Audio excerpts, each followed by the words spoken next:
Audio Jungle।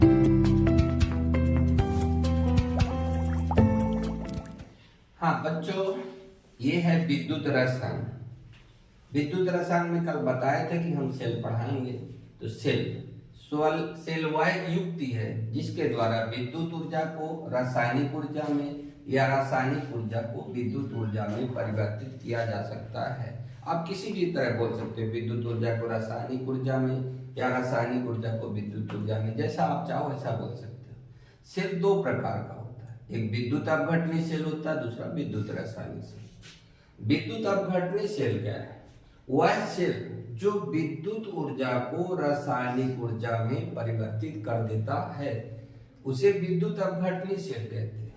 इसका उपयोग विद्युत लेपन में किया जाता है, इसका उपयोग धातु कर्म में, धातु के शोधन में किया जाता है। इस तरह समझ लो, जब विद्युत स्रोत से हम किसी सेल को जोड़ देते हैं और धारा प्रवाहित करने के बाद यदि सेल में क्रिया हो रही है, इसका मतलब है विद्युत ऊर्जा को काहे में बदला जा रहा है? रासायनिक ऊर्जा में। जैसे हम आपको दिखाते हैं एक सेल की क्रिया, तो आपको समझ में आ जाएगा कि विद्युत अपघटनीय सेल कैसा होता है।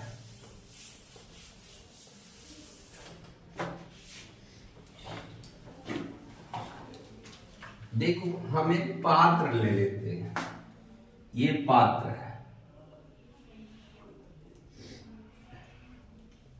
इसमें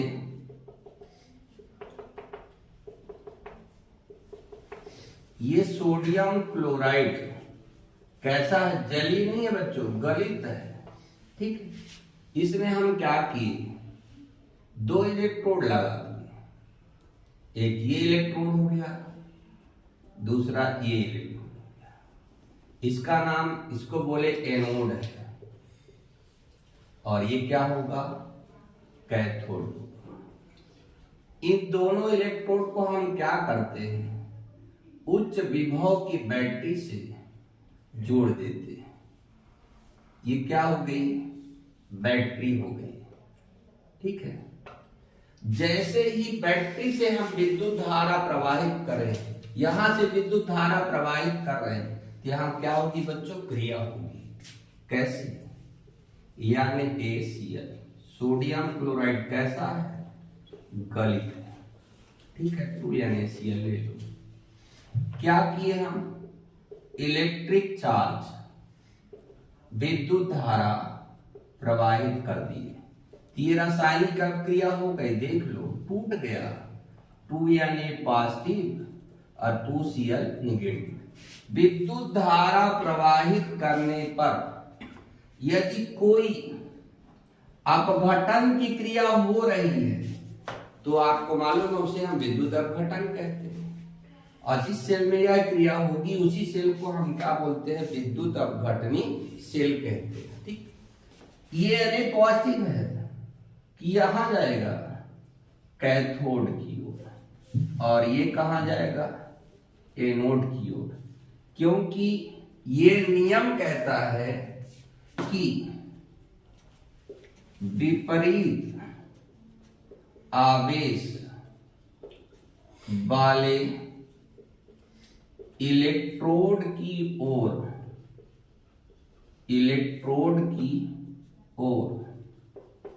सदैव गमन करते हैं। ये जो चार्ज हैं कहां जाएंगे? विपरीत आवेश वाले इलेक्ट्रोड की ओर जाएंगे। यानी Na पॉजिटिव कहां जाएगा? कैथोड की ओर। ये देखिए, Na पॉजिटिव कहां जाएगा? इधर की ओर। और Cl निगेटिव कहां जाएगा? यानी एनोड की ओर। ठीक, अब आ जाइए हम एनोड कैथोड देख लेते हैं। ये है कैथोड। आपको मालूम है कैथोड में इलेक्ट्रॉन डेंसिटी बहुत ज्यादा होती है, और 2Na पॉजिटिव के पास इलेक्ट्रॉन की कमी है। धनायन का मतलब इलेक्ट्रॉन की कमी है। ये क्या करेगा? दो इलेक्ट्रॉन आसानी से ले लेगा। अब काहे में बदल जाएगा? सोडियम धातु में। ये हो गई बच्चों सोडियम मेटल, हमें प्राप्त हो जाएगी।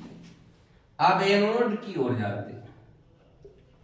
आपको मालूम है एनोड में सदैव इलेक्ट्रॉन डेंसिटी लो होती है, यानी वहां इलेक्ट्रॉन नहीं रहते हैं, तो वहां इलेक्ट्रॉन देना पड़ता है।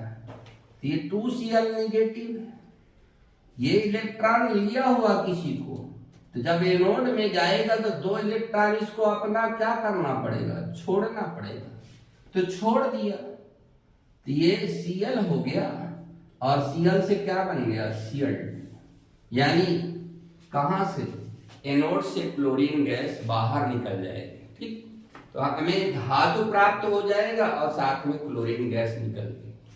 किसके कारण हुआ ये, विद्युत धारा प्रवाहित करने पर ये रासायनिक क्रिया हुई, यानी विद्युत ऊर्जा इसको काहे में बदल दी, रासायनिक ऊर्जा में। वह सेल जो विद्युत ऊर्जा को काहे में बदल रहा, रासायनिक ऊर्जा में बदलता है, उसी को बच्चों बोलते हैं विद्युत अपघटनी से। हमारे ख्याल से इतना अंदाजा हो गया होगा। लेकिन यदि विद्युत अपघट्ट जली विलयन में घुला है तो ऐसा बिल्कुल नहीं होगा। विद्युत अपघट्ट कैसा है, जलीय विलयन में घुला है तो क्रियाएं बदल जाएगी। ठीक है, अब इसको नोट कर लीजिए, तो फिर हम आगे आपको बताएं।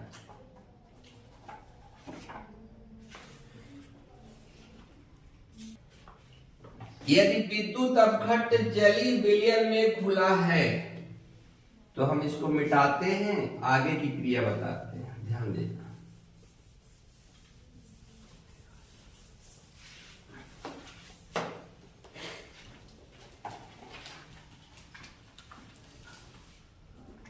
देखो बच्चों, ये है 2NaCl, ये कैसा है, जलीय। बाकी सेल उसी प्रकार का रहेगा, इलेक्ट्रिक चार्ज प्रवाहित करेंगे तो 2Na पॉजिटिव हो जाएगा और प्लस 2Cl निगेटिव हो जाएगा। बस अंतर क्या होगा कि पानी भी टूटेगा, HOH, इलेक्ट्रिक चार्ज, तो क्या होगा, 2H पॉजिटिव और प्लस 2H निगेटिव। ठीक, ये दोनों नियमानुसार कहां जाना चाहिए, कैथोड में, और ये दोनों नियमानुसार कहां जाना चाहिए, एनोड में। ठीक है, ठीक, अब हम ले लेते हैं एनोड। ध्यान दीजिएगा, एनोड की ओर तैयार खड़े हुए हैं 2Cl निगेटिव, 2OH निगेटिव, ये दोनों। और आप कहते हैं ना, एक बिल में 2 सांप नहीं रहते है, तो ध्यान दीजिएगा, यहां OH निगेटिव है और यहां Cl निगेटिव है। इसका नेचर ऋणात्मक का ज्यादा होता है और Cl नेगेटिव का नेचर कम होता है। अर्थात ये जल्दी से जल्दी काहे में बदलना चाहता है, Cl2 में बदलना चाहता है, इसलिए एनोड में Cl निगेटिव जाएगा, OH निगेटिव बिल्कुल नहीं जाएगा। तो क्या हो जाएगा, 2Cl negative equal to 2 electron निकाल दिया तो क्या बन गया, 2Cl, और 2Cl से काहे में बदल गया, Cl2, यानी एनोड में तब भी कौन सी गैस निकल रही है, क्लोरीन गैस ही निकल रही है। अब बारी आती है कैथोड की। कैथोड में कौन कौन जाने के लिए तैयार है, 2Na पॉजिटिव और 2H पॉजिटिव। लेकिन ऐसा तो है नहीं कि दो साथ जाएंगे, ऐसा संभव है ही नहीं। तो कौन जाएगा, आपको सोचना है। तो कहते हैं जिसको भूख ज्यादा लगी है खाना उसी को चाहिए, जिसको भूख ही नहीं लगी है और खाना खा के कहीं से आया है तो बहुत खाने में कई प्रकार के मीन मेख निकालेगा और कहेगा हम नहीं खाएंगे। लेकिन जिसको भूख लगी है तो उसको तो बासी रोटी दे दो वो भी खा लेगा। अब इन दोनों में तुलना करो कि सही हालत में इलेक्ट्रॉन की भूख किसको है, H को है, क्योंकि इसके पास एक तो इलेक्ट्रॉन है होता है। अब बेचारा वो भी दे दिया है तो इसके पास इलेक्ट्रॉन है ही नहीं, इसलिए इसको हाइड्रोजन प्रोटॉन कहते हैं। यानी हाइड्रोजन आयन के जगह में हाइड्रोजन प्रोटॉन कह रहे हैं। कितना बड़ा इसके साथ नाइंसाफी है। इसलिए स्वाभाविक है कि इसको इलेक्ट्रॉन चाहिए चाहिए। तो ये क्या करेगा, 2H पॉजिटिव 2 इलेक्ट्रॉन ले लेगा, क्योंकि यहाँ इलेक्ट्रॉन डेंसिटी बहुत ज्यादा है, कोई भी ले सकता है। तो ले लिया, काहे में बदल गया 2H और ये हाइड्रोजन गैस बन गई। तो एनोड में Cl2 गैस निकली और कैथोड में बच्चों कौन सी गैस निकली, हाइड्रोजन गैस निकली। अब विलयन का नेचर कैसा होगा, तो देखिए ये दोनों आपस में कहते हैं कि हमको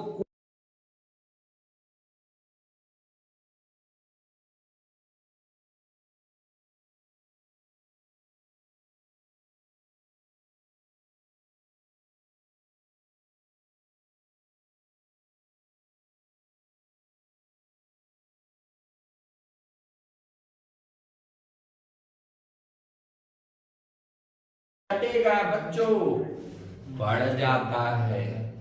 ठीक है, क्षारों का पीएच मान 7 से ज्यादा होता है, अम्लों का पीएच मान 7 से कम होता है। यदि उदासीन हुआ तो पीएच मान 7 ही होता है। नोट कर लीजिए, फिर आगे बढ़ते हैं।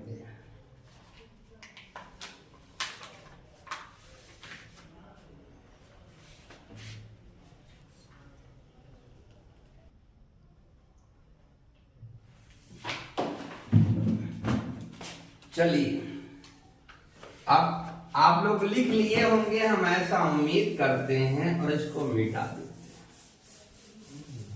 अब तुम लोग के मन में आ रहा होगा कि ये जो इलेक्ट्रोड होते हैं, ये इलेक्ट्रोड कैसे होते हैं। तो बच्चों, इलेक्ट्रोड 2 तरह के, एक सक्रिय होते हैं जिसको हम एक्टिव बोलते हैं, एक्टिव, ठीक, और दूसरा निष्क्रिय होते हैं, निष्क्रिय, इसको कहते हैं इनएक्टिव। ठीक, जो सक्रिय इलेक्ट्रोड होते हैं उसमें जैसे कॉपर है, जिंक आदि सक्रिय इलेक्ट्रोड होते हैं। ठीक है, इनएक्टिव इलेक्ट्रोड जैसे प्लेटिनम है, इसका इलेक्ट्रोड, ग्रेफाइट है, इसका इलेक्ट्रोड कैसा होता है बच्चों, निष्क्रिय होता है। अब ध्यान दीजिएगा, एक्टिव इलेक्ट्रोड में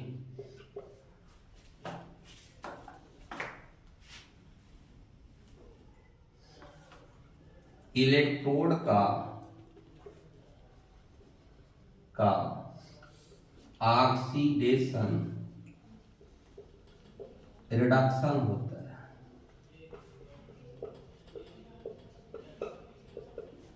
ठीक है, यानी एक्टिव इलेक्ट्रोड में क्या होता है, इलेक्ट्रोड का ऑक्सीडेशन और रिडक्शन होता है।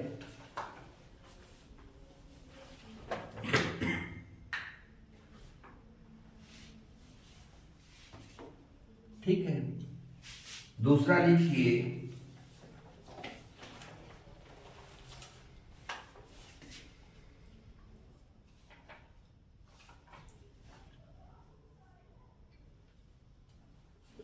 पानी का ऑक्सीडेशन रिडक्शन हो सकता है, यानी ऑक्सीडेशन भी हो सकता है, इसका रिडक्शन भी हो सकता है। जैसे देखिए 2H positive plus 2 electron equal to H2।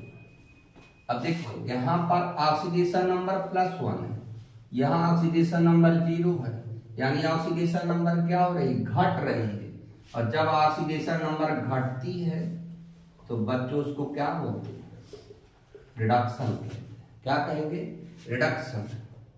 और देखो 4H negative equal to 2H2O plus O2 plus 4 electron. ठीक, यहां पर ऑक्सीडेशन नंबर बढ़ रही है, यहां क्या होगा, ऑक्सीडेशन, यानी पानी का रिडक्शन भी हो सकता है और ऑक्सीडेशन भी हो सकता है। और देखना बहु परमाणु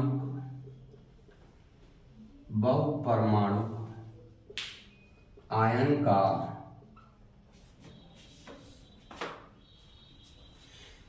ऑक्सीडेशन नहीं होता है,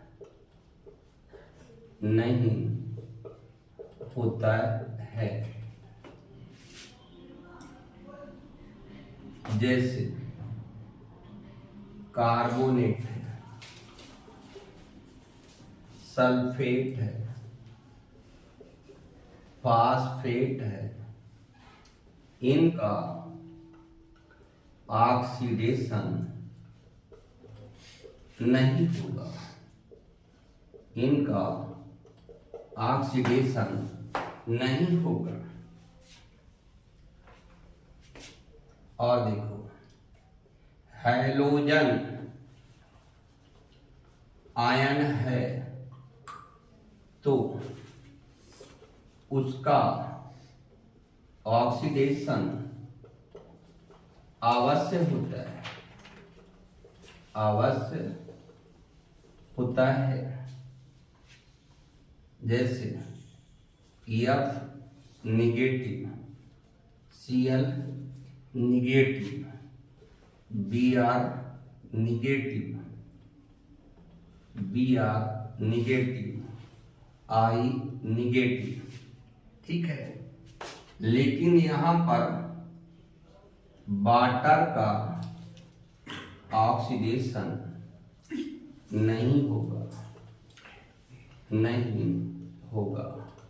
ठीक है, ये विद्युत अपघटनी से इलायची सब लिखने की जरूरत नहीं है, ये आपको विद्युत रसायन में जरूरत पड़ेगी, इसलिए हमने बता दिया है। ठीक है, और ये ऑब्जेक्टिव में काम आएगा, इसलिए आप इसको नोट करना है, ध्यान रखना है।